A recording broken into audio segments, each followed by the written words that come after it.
How's it going, guys and geeks? Welcome back to the Geek Critique Show. My name is Dakota. And I'm Jen. And we've got a lot to talk about today, especially Inhumans, The Defenders, and actually Firefly, believe it or not, right after this. Show me what you got.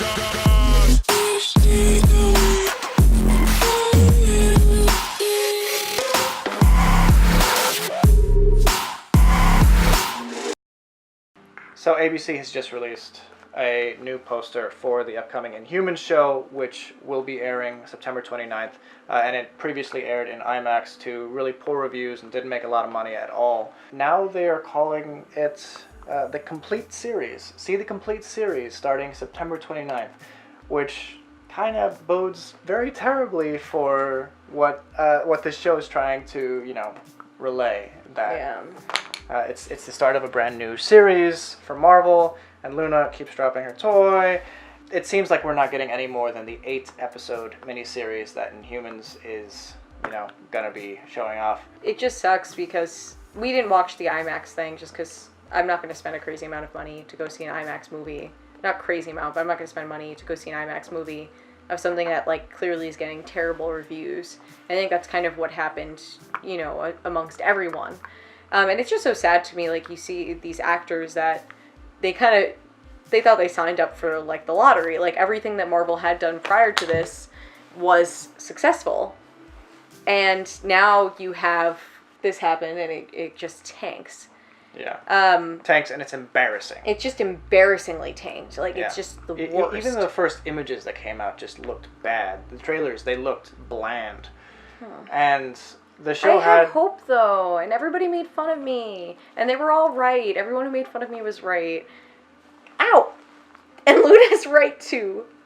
No, she's wrong. She's all wrong. She's bad. She's all wrong. Anyway, the show, to me anyway, looked completely terrible from the start, and apparently it is completely terrible. Alright, say goodbye to Luna, everyone. This one's out. Don't chew on any cables, don't knock over the tripod. Bye, Luna. Bye. Yeah, I don't know. To me, I just feel so bad for the actors. I feel so bad for everyone, because a lot of people were really, really excited after seeing their success with Guardians of the Galaxy and how they can kind of turn their not crazy popular characters into big characters and some of our favorites. We had a lot of high hopes, and it's just sad for everyone all around, I think. The fact that this was planned as a movie, this was planned to be in theaters as a big blockbuster film, and it just got subjugated to just the worst of the worst TV show that Marvel has produced thus far. And they have produced a few sinkers, if you know what I mean. Yeah, it's really depressing. I don't want to put it on my MCU timeline video, but I have to. That's unfortunate. Well, we'll see. I'm still going to watch it when it comes out on TV. We'll see. And see, as a Marvel fan, I really do want to like it, but clearly it's looking grim. Speaking about Marvel, we were going to do a episode-by-episode review of The Defenders when that first came out, but that first came out when we were on our trip, on a road trip, without Wi-Fi, without any way of viewing the series. Watching it. And by the time we got back and by the time we edited our footage and all that, it was already past the point that anyone actually cared for our review of the series. But I think now's a good time to actually do some of that, because new news has come out in terms of analytics with the Defenders, because apparently only 17% of the audience that originally viewed the Daredevil Season 2, which was the highest viewed of all the Netflix Marvel series ever. I mean, there's only been 6 seasons at this point. The fact that the Defenders isn't able to pull in at least half of the views that Daredevil, which started out so strong, it really doesn't bode well for the Marvel TV universe that they're building alongside the MCU. And can we all just point a big stubby finger at Danny Rand? He sucks. He's an idiot.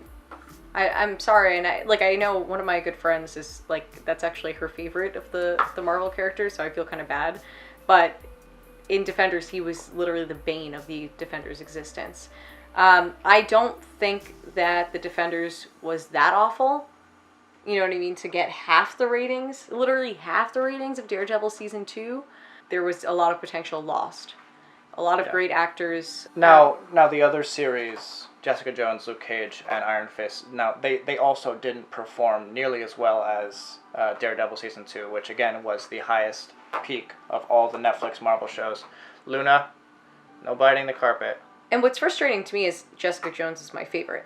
I absolutely adore her. And I think she was kind of like what Wonder Woman was to Batman vs. Superman, she was to the Defenders. Okay. I thought she was fantastic, stayed true to character, helped the other relationships kind of shine in their own way.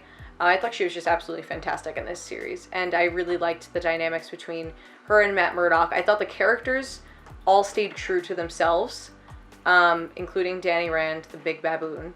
And, you know what I mean? Like, all of the characters stayed true to themselves when they were working together, which I think is very hard to do. And getting a bunch of characters to meet up and have one cause is very difficult, and they did it in an organic way.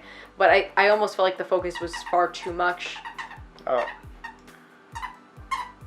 This is Luna, guys. It's a rig. But this is why we have to film when she's asleep. But she just woke up. She's gonna knock the camera over. I think I want to talk about a few of the problems I had with Defenders, because it was enjoyable upon first watch, but under any scrutiny whatsoever, it has massive problems, in my opinion. I find that all of these series, specifically Iron Fist and Daredevil, had issues or mysteries left unanswered. What is she doing now? Oh. Luna! See, this is a problem. She wants Do you have to do this underneath the tripod? She wants to be next to us and on the carpet. It's the ideal location. When it comes to the Defenders, it felt like they were getting rid of questions or mysteries that had been built up over seasons worth of television, with really with no explanation. No, there was explanation, but it was no. They're really stupid explanations. It was dull explanations. Everything felt super flat. The villain. Let's just talk about the Hand. It's been this organization behind the scenes that's been so incredibly powerful. They're always there. And then all of a sudden, we know exactly who the Hand are. It's these 5 old dudes who are looking for... I have to say old dudes. They've been around for thousands of years. So they are literally old dudes.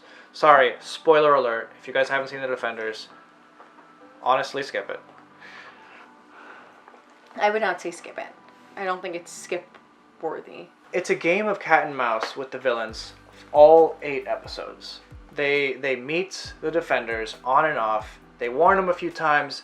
Don't keep looking into this. Blah, blah, blah. We're going to destroy the city. Blah, blah, blah. They don't even have plans to destroy the city. They just want to get what's underneath. But their entire goal was to get those dragon bones to maintain their life. Mm-hmm. And I do like the concept of using a natural resource that we don't currently have at our disposal to do something that we didn't think was possible. I think that's a really cool concept. Was it carried out properly? Not really. The whole scene with Danny Rand, you know, it's obvious that they need him to punch the wall, and he was a big, stupid idiot. He's an oaf. Yeah. Let's continue talking about the villains a little bit, because we have Elektra specifically, and Sigourney Weaver is a new character. She's the leader of the Hand, but from the very beginning, we find that she is a weak character. We can empathize with her character because she's dying of an illness. Mm-hmm. That said, we never get that moment of, wow, this is a extremely strong character. This is a character that's going to really wreak havoc on the Defenders, and she never does. Yeah. In fact, she's quickly done away with by her protege, Elektra, who, whenever she's fighting anyone, shows no outward signs of any extraordinary super strength. Now, I mean extraordinary super strength because you would expect her to have like super speed so that she's able to avoid attacks or anything like that. There's no special effects given to her. It's just normal Elektra fighting skills against people who, Well, basically Matt Murdock, who doesn't want to kill her anyway. Yeah, but all of the other hand, didn't they all went through the same process that Elektra did, and none of them have, like, super speed or super strength or anything. They're just immortal. No. She's the Black Sky. She's much stronger than them. Oh, yeah, that's true. I forgot about that. Yeah, but there's no... We don't get any whiff of, like... There's a scene where she knocks a guy into a trash can that was one of the hand, and he's kind of like, oh gosh, what happened? But we've seen Luke Cage do that. We've seen Iron Fist do that. We've seen Jessica Jones do that. Yeah, none of the villains were crazy threatening. One thing about Sigourney Weaver, like, Dakota did not like her character at all. But I really liked the way that they showed her kind of coming into the realization that she was dying. But not in the beginning, though. When we meet her, she is at the weakest point in her life. So she is not a threat. I don't know, what are you doing? She's serious right now. I think it's an interesting concept. You have this person who's been immortal and they're still mourning the death of their daughter that they lost centuries ago. And that makes sense because she missed her daughter so much, why she would have trusted Elektra falsely. She kind of imposed a lot of concepts of herself onto Elektra that weren't really a part of Elektra at all. And I thought that was interesting. I thought that there was a lot more there to their relationship that met the eye. It is unfortunate that, you know, because she's at the weakest point of her life, the hand is kind of falling apart. The hand should be able to at least stick together, you know, if they made it this far. They did explain that there have been centuries-old rifts between them. They've all tried to kill each other multiple times and all of that. But it's kind of like she's at this point where she's dying and she's been the orchestrator. And even the Japanese guy from the hand said, your problem is that you never like to get your hands dirty. So she's trying to be manipulative and to do what she normally does, but she's so distracted by her own body shutting down, which it has never done before for her. So I thought that was an interesting concept, and I think that they could have definitely... Sigourney Weaver's a fantastic actress, and I think they could have used her more. And I thought the way that she died was kind of silly, because yeah, it would have been cool if you saw her at least do one good fight. Or one interesting... Such a waste. You know, scene. It's just such a waste of such a fantastic actress. But I don't think that there was nothing there. I don't think that her character was terrible. I just think... She played what was on the script really well. Yeah, she did. That's it. She did. She did very well. Madame Gao remains the most interesting hand character. She still remains the only hand character to really show some outward signs of really true extraordinary power. That's true. Even more so than Elektra, which again doesn't make any sense based on the logic that the show's trying to impose. And I don't want to harp on about the villains, but let's just talk about the heroes of the Defenders and how, while it kind of worked in the beginning episodes, like them finding each other, after that point, I felt, wow, this series is stagnating hard. It just needs to end. And it's because these heroes do so well on their own shows, with the exception of Iron Fist, whose show I think was even better than Defenders. The Defenders is less than the sum of their parts. Yeah, I get what you mean, and I get what you're saying. I don't think it was like absolutely awful that, you know, nobody should have watched it or bothered to watch it. I just think that compared to what we saw at the beginning, you know, of the Marvel TV universe, it was significantly weaker. But I don't think it was like absolutely terrible. Oh, this poor Porg is about to get it.